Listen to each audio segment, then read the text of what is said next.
Oh shit. Est-ce que vous avez déjà entendu parler des ropéros, des pare-flotteurs ou bien même des vendeurs de rêves, des menteurs de première génération? Je suis sûr que vous en connaissez plein, que vous en avez déjà vu pas mal dans votre vie, des gens qui mentent à tout va pour absolument aucune raison. Je lui dis juste bonjour, il va te mentir. Mais l'histoire que je vais vous raconter aujourd'hui va sûrement vous étonner. Parce que même moi, je m'y attendais pas. Et c'est la preuve que tout le monde peut être naïf par rapport à une situation et que personne n'est à l'abri d'un menteur professionnel. Yes, salut l'équipe, c'est votre gars Khalil. J'espère que vous allez bien. Donc du coup, le but de cette vidéo aujourd'hui, c'est de vous parler en fait d'une histoire que j'ai personnellement vécue, qui est toute récente et qui m'a fait apprendre pas mal de choses sur la nature humaine et sur l'importance en fait de se protéger des gens qui sont autour de soi. Parce que tout le monde n'est pas là pour ton bien, tout le monde n'est pas là à des fins qui sont bénéfiques pour toi. Et encore pire, d'autres veulent te faire du mal ou bien voler des choses en toi. Je vous expliquerai dans la suite de la vidéo. Restez patient. Donc dans cette vidéo, je vais vous expliquer grosso modo l'histoire que j'ai vécue avec cette personne. Bien sûr, je vais taire le nom. Et dans une seconde partie, je vais vous expliquer les red flags que je n'ai pas vus forcément sur le coup. Je les voyais, mais je préférais ne pas y penser ou bien j'ai fait abstraction de tout ça, etc. Et dans une dernière partie, je vais vous expliquer clairement comment vous protéger contre ces personnes qui sont là pour mettre la zizanie dans votre vie. Et puis voilà quoi. Donc let's go l'équipe. Comme d'habitude, n'hésitez pas à vous abonner, à cliquer sur la cloche des notifications, à laisser un pouce bleu, à commenter la vidéo, à la partager aussi surtout. Donc sans plus attendre, cheers.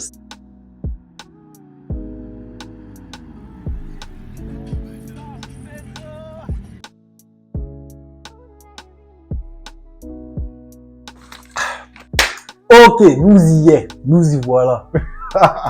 Ok l'équipe, je vous raconte un peu l'histoire, comment ça a commencé.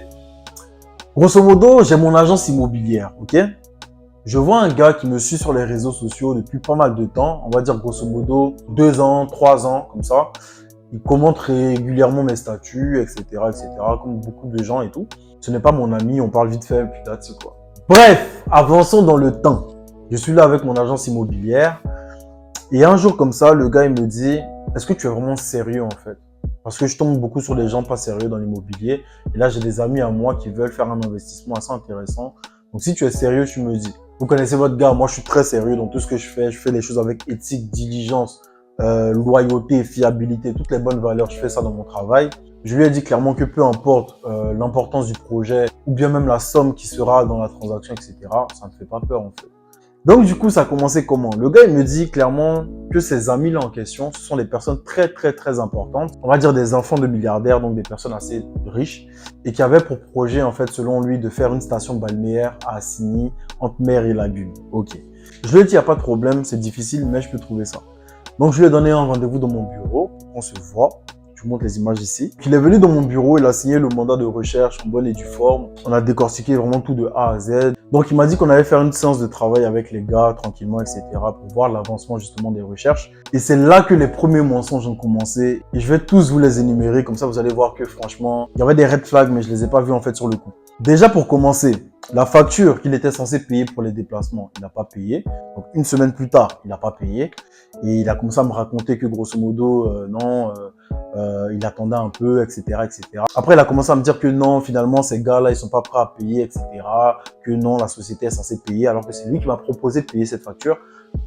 Vous voyez un peu l'incohérence, anyway. Ensuite, la rencontre justement avec ces gars-là, justement pour faire la réunion de travail, etc. On n'a pas faite. Et à chaque fois, en fait, il me disait que non, il avait un rendez-vous avec un ministre ou une célébrité ou un PDG d'une grande société, etc., etc. Il y avait toujours des excuses pour tout. Ben, je vais y venir.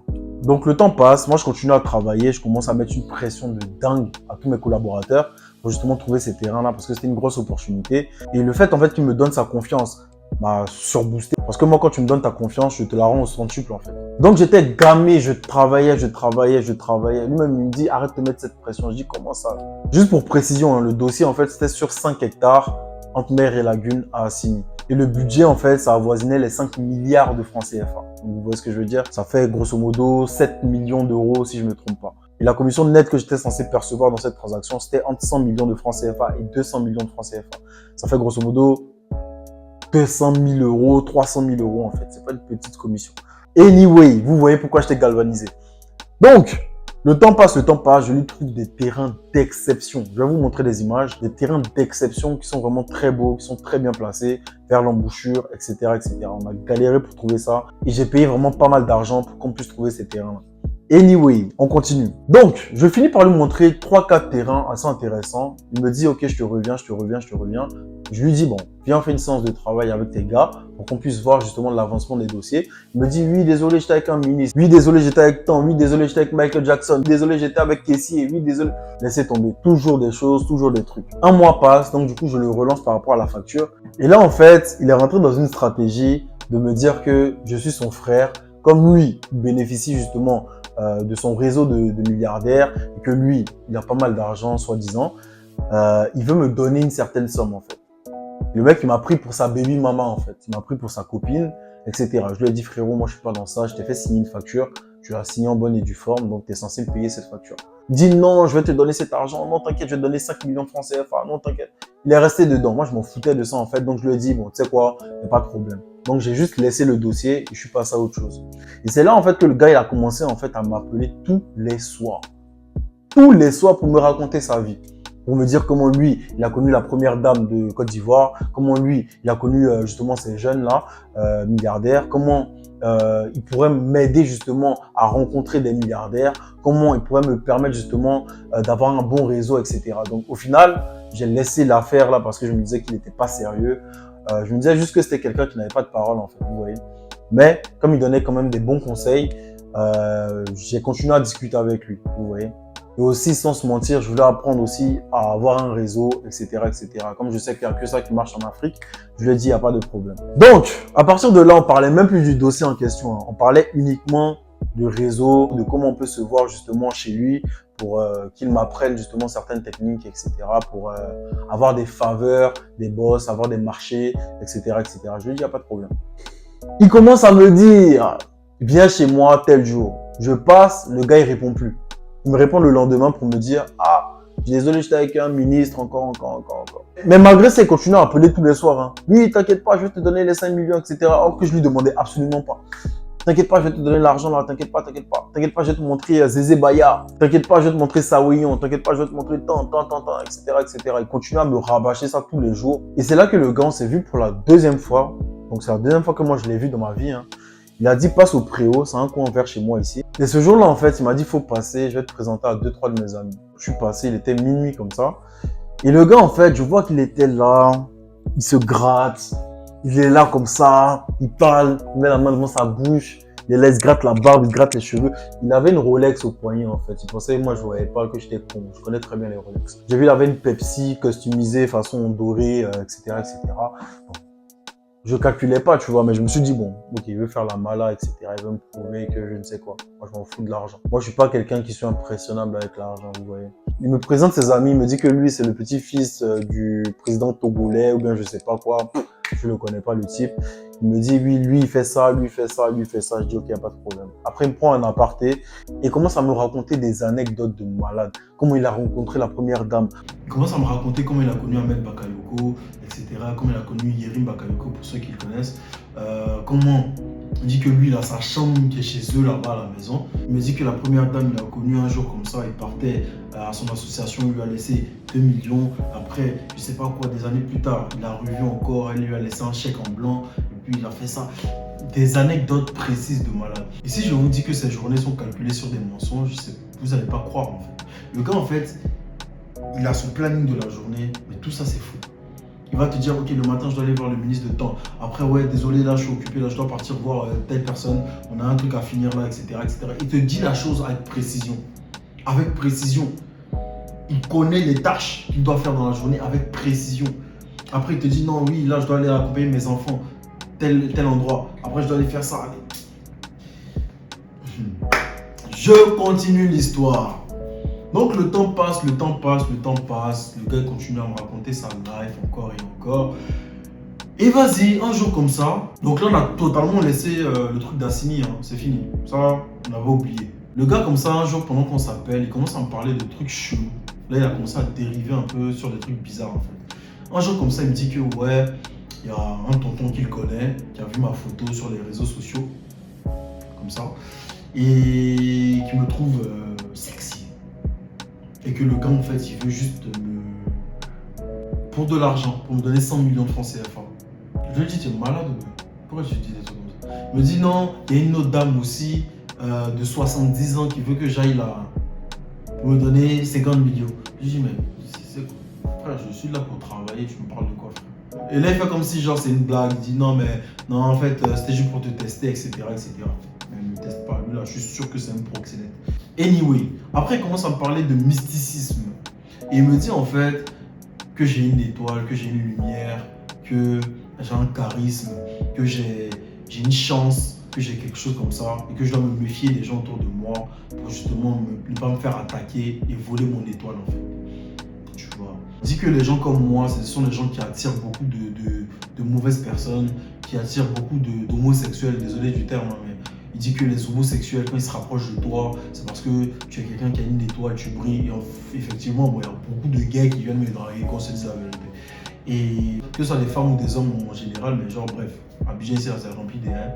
Anyway, donc, du coup, je sais pas, je voyais un peu la pertinence de ce qu'il disait. Bon, après, il a commencé à me parler de oui, il faut te laver avec ça, il faut faire telle chose. Si tu veux accéder à un autre niveau de truc, il faut que tu fasses ça, il faut que tu te laves avec tant.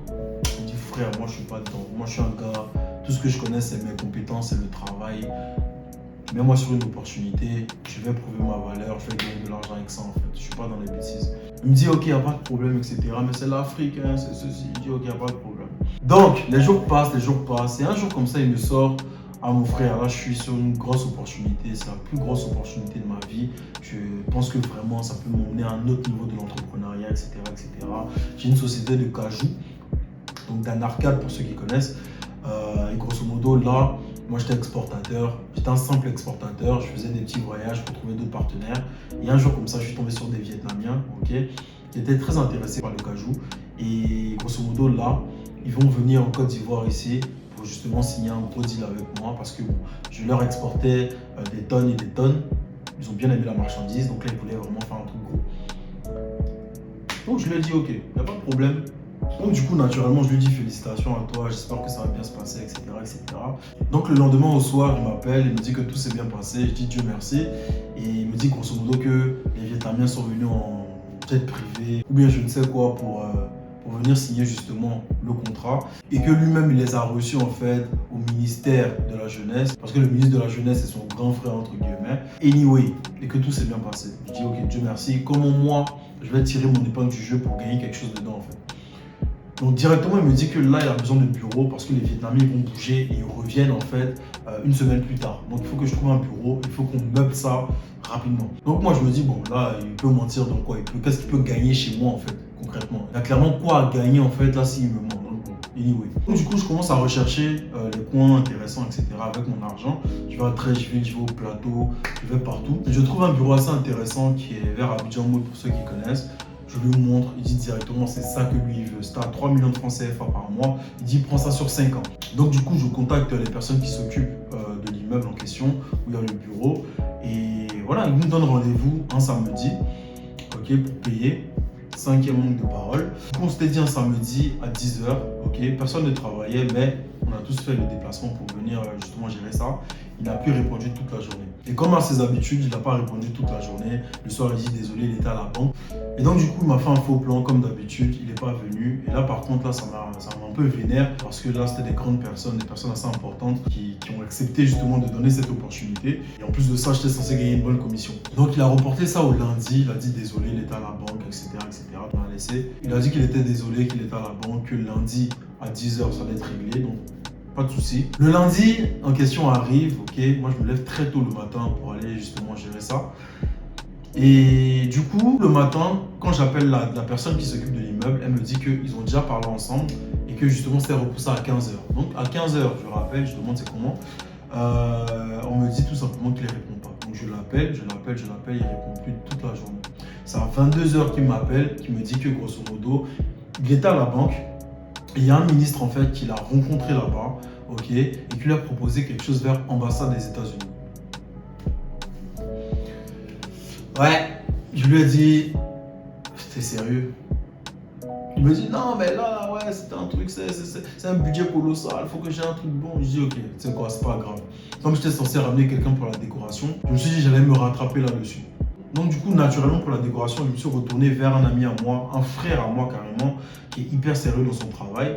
Donc comme moi, je connais le personnage, j'ai dit à mon ami directement, lui là, attention, lui son problème c'est juste qu'il n'a pas de parole, mais sinon là, il a quelque chose de gros, donc voilà. On va aller mollo mollo. Dès qu'on peut prendre ce qu'on peut prendre, on se casse, tu vois. Ok. Donc le gars, ce qu'il fait d'abord, c'est qu'il me dit de passer au bureau pour faire une reconnaissance des lieux et de ramener mon ami justement pour faire la décoration. Donc j'arrive là-bas, il me passe 2 numéros, j'appelle les 2 numéros, personne ne répond. Pendant 1h30, j'ai attendu assis sur une chaise devant l'ambassade de Chine en attendant d'avoir une réponse. Lui aussi, je l'appelle, il répond pas, il me dit qu'il a des ministres, etc., etc. Anyway. Ça m'a énervé, je suis rentré à la maison. Dès que je rentre à la maison, il me dit bon là je quitte le plateau, je suis en train d'arriver au bureau là-bas, donc commence à venir avec ton ami. Donc je tombe sur mon ami et on s'en va là-bas. Sur la route, il dit qu'il va envoyer la localisation exacte. Donc on arrive vers l'ambassade de Chine, on va même manger à un restaurant parce que bon, ça a pris du temps. Et le frérot en fait, il n'envoie pas la localisation. On l'appelle, il répond plus. Donc vous imaginez bien que mon ami est vénère, moi aussi je suis vénère, on a tous perdu du temps et tout.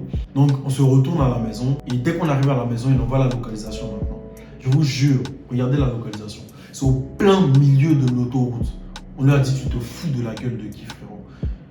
Et là le message qu'il nous a envoyé, malheureusement je ne peux pas envoyer parce que vous allez peut-être savoir qui c'est. Mais là le message qu'il a envoyé, ça m'a tellement vénère. Il dit mais comment c'est possible? Qu'est-ce que tu racontes? Ah non, là, moi je te comprends pas là. Ah ouais, là tu m'énerves là. Comment ça? Moi je suis au bureau là-bas, je t'envoie la localisation, tu me dis c'est au plein milieu de l'autoroute, etc. Comme si moi je suis bête. Il lui a dit frérot, arrête. Voilà, arrête. Tu peux pas envoyer un truc, une localisation dans un bureau et c'est l'autoroute qui va sortir.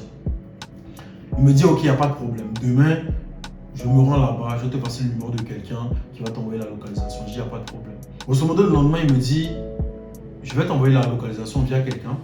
Donc, il m'appelle le matin, ok, il est supposément dans son bureau et il me passe quelqu'un au téléphone. Je dis oui, bonjour monsieur, passez-moi la localisation, quoi. C'est mon numéro WhatsApp qui est là, envoyez-moi plus tranquille, quoi. Il me dit ok, il n'y a pas de problème. Rien de toute la journée.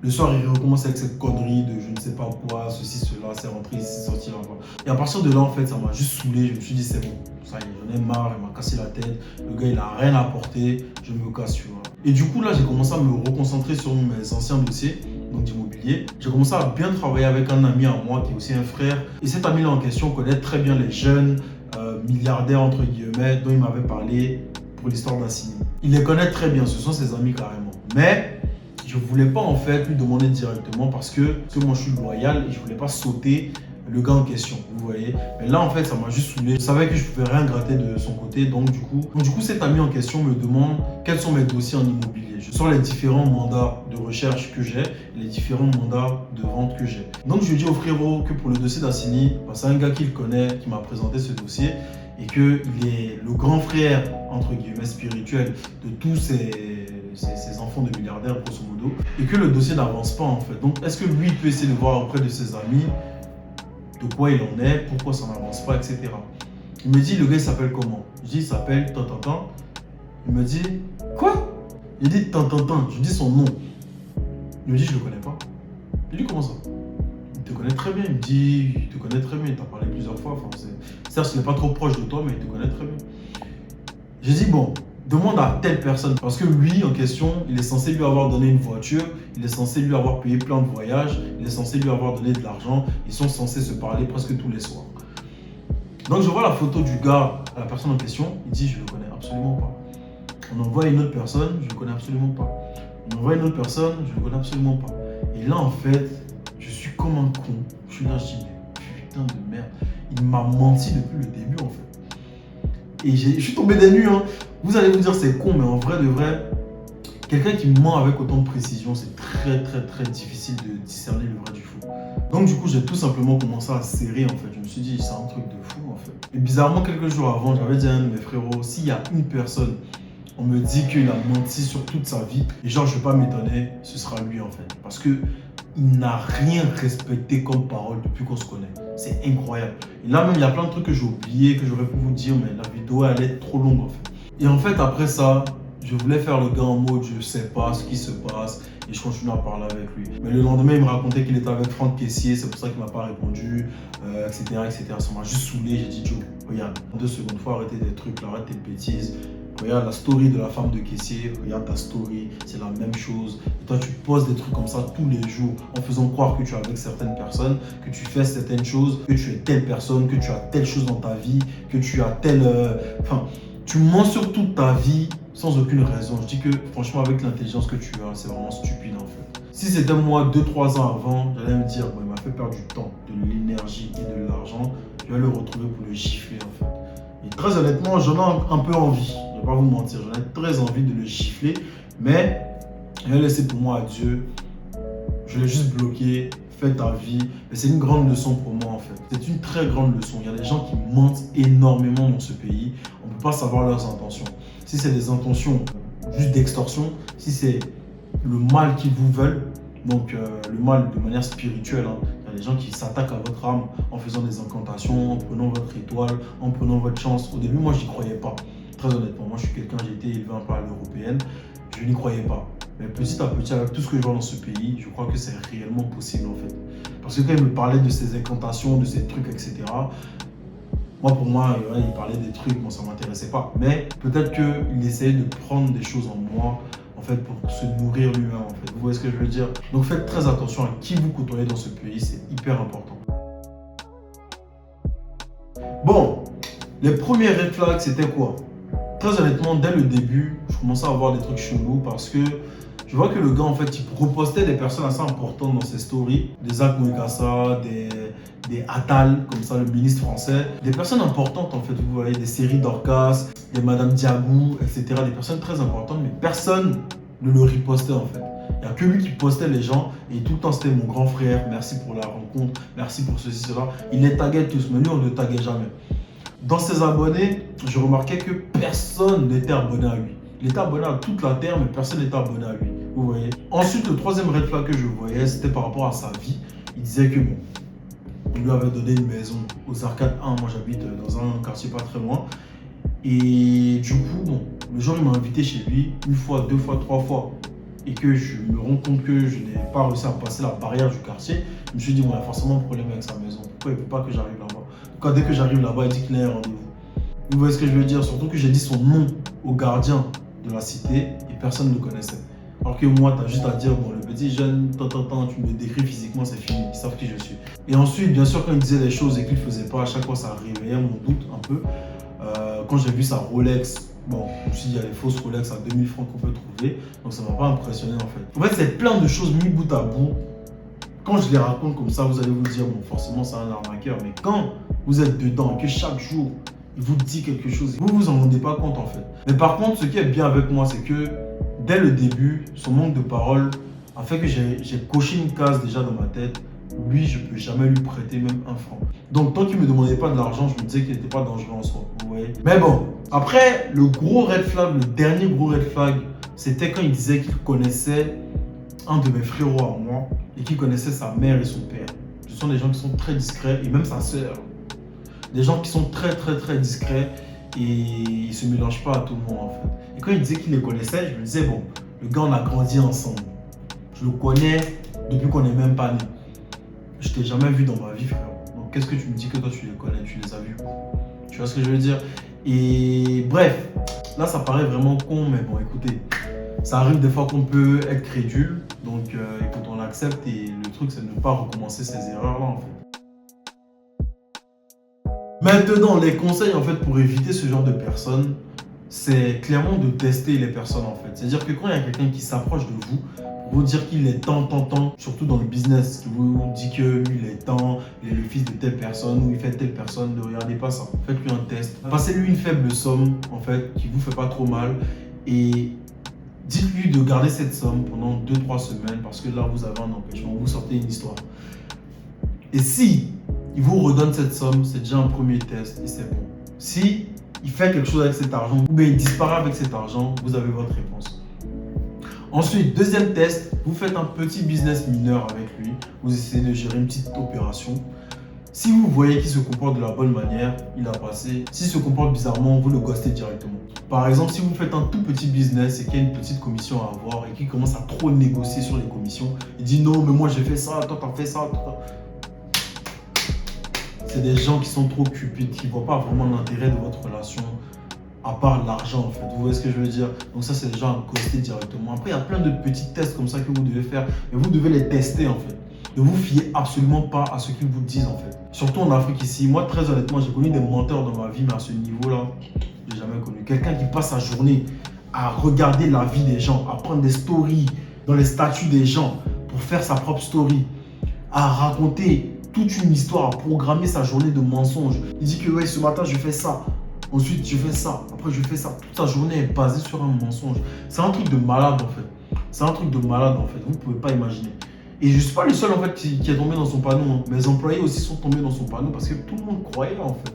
Vous voyez, tout le monde croyait. Il a le jargon dans sa bouche. Et c'est quelqu'un d'intelligent aussi, qu'on se dise la vérité, parce que il donne des très bons conseils en fait sur le réseau, sur pas mal de choses en fait, sur comment gérer son argent, alors qu'il n'a pas un seul rond.